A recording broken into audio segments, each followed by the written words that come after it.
I'm asking the bigger question of who am I? Who am I really? My answer is I am God's child. I am that which is born of all that is. I am, as Pierre de Chardin said, a spiritual being having a human experience, come trailing the breath of the ancestors yet, but trailing the breath of the angels, and understanding that because I am connected to the source of all that is possible for me. And what do I want? I don't want to just be successful in the world. I don't want to just make a mark or have a legacy. The answer to that question for me is I want to fulfill the highest, truest expression of myself as a human being.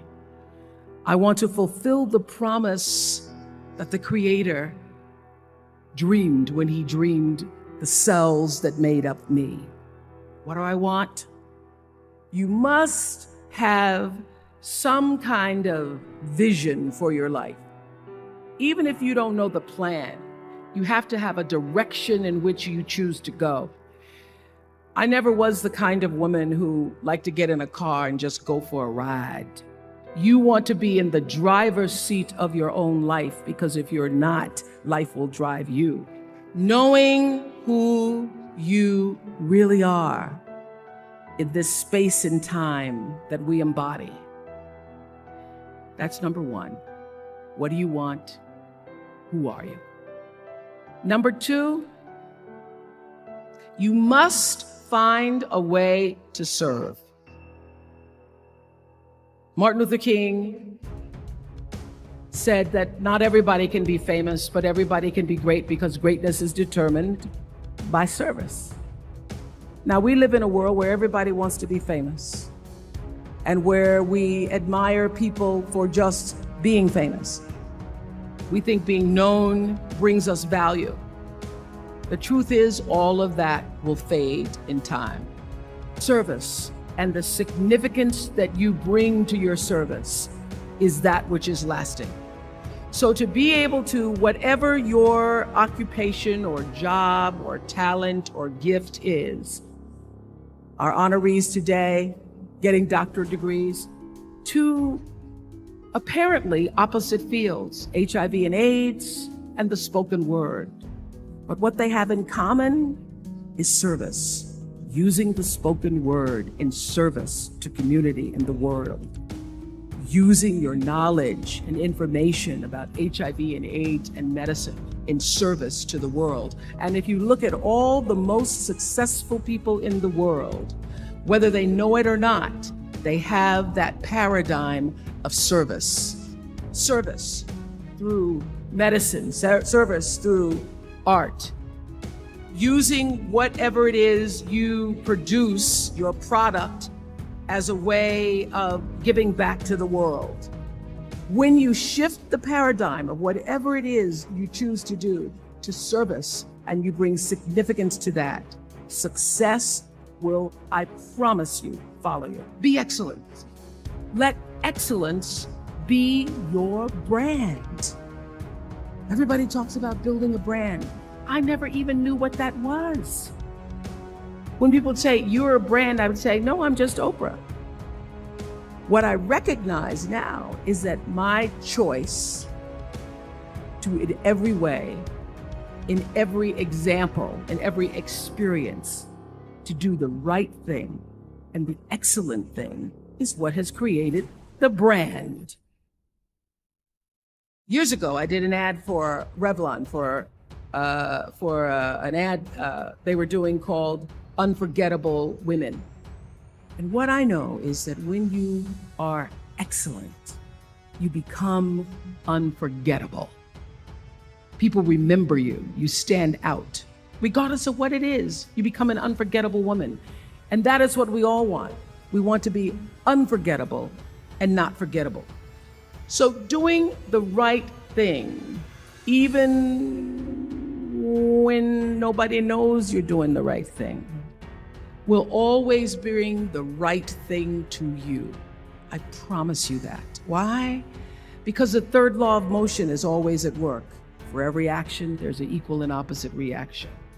That is so true in all of our lives. Everything you even try to do to me, already done to you. So you don't have to worry about revenge or getting back at somebody, making sure they pay. You just have to do the right thing, and the right thing will follow you even when people don't support it. I remember many times on my show. There are many shows y'all never saw. And the reason you didn't see them is because I got the last vote. The most important thing I have come to know in doing the right thing and making the right choices is understanding what we talked about yesterday. All of you leaving here have the potential for enormous success. There's a price that comes with that. People don't always like you, and they're not always happy for you. And if you surround yourself with people who are not accustomed to your success, they become fearful, they become scared, because you are reflecting back something to them that they don't recognize. People who want the best for you want you to be your best. So my greatest advice to you is to surround yourself with people who are going to fill your cup until your cup runneth over. I'm so full, my cup runneth over. And to know that once your cup runneth over, you cannot spend your life with your gallon-size offerings, offering them to pint-sized people. You have got to surround yourself with gallon-sized people who can hang in the same company with you, so that you're not offering your gallons to those little pints out there who can't hold it anyway. The biggest choices begin and end with you, your internal big questions. Who do I want to be in the world? My relationship to source energy, to all that is God, your experience of that which is all life, which is divine and universal, being connected and aligned with that.